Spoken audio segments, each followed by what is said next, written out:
Selon le PDG de Polygon Lab, les L3 pourraient être un danger pour Ethereum. Le lancement de Dogecoin, un layer 3 sur la blockchain Ethereum, a fait une entrée remarquée avec des performances impressionnantes dès son premier jour. Cependant, Marc Boiron, PDG de Polygon Lab, a émis des doutes sur la pertinence de ces solutions L3. Selon lui, ces nouvelles couches pourraient non seulement détourner la valeur d'Ethereum, mais également compromettre sa sécurité.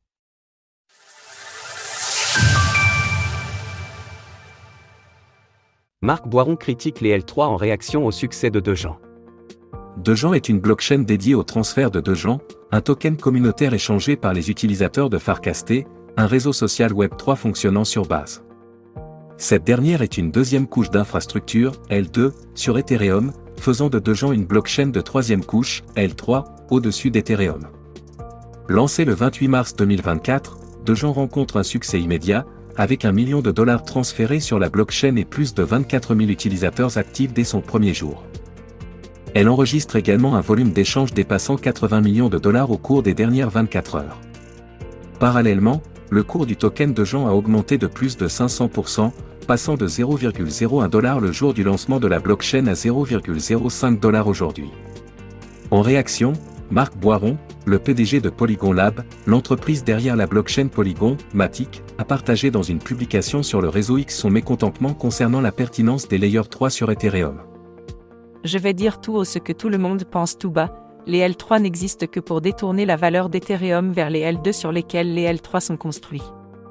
Vous n'avez pas besoin des L3 pour l'échelle et c'est pour cette raison que Polygon Lab ne travaille pas sur les L3.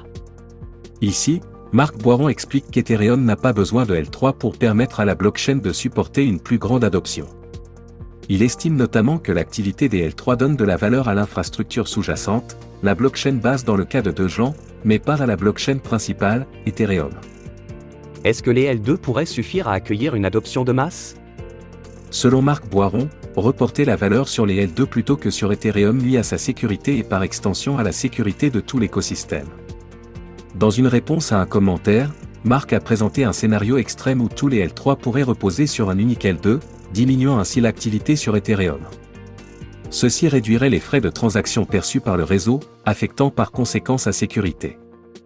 Les préoccupations soulevées par Marc Boiron soulignent un risque qui pourrait se matérialiser si l'activité se concentrait uniquement sur quelques Layer 3. Toutefois, ce scénario est peu probable dans un contexte où l'adoption d'Ethereum continue de s'accroître, il y a plus de chances que l'activité du réseau soit distribuée à travers toutes les couches d'infrastructure. De plus, la capacité de certains Layer 2 d'Ethereum à gérer une adoption de masse soulève des interrogations. Ces blockchains ont, plusieurs fois, fait face à des problèmes de scalabilité, notamment lors de périodes de forte demande d'inscription on-chain. La création de Layer 3 dédiés à certaines applications pourrait aider à prévenir de tels problèmes à l'avenir. Retrouvez toutes les actualités crypto sur le site cryptost.fr.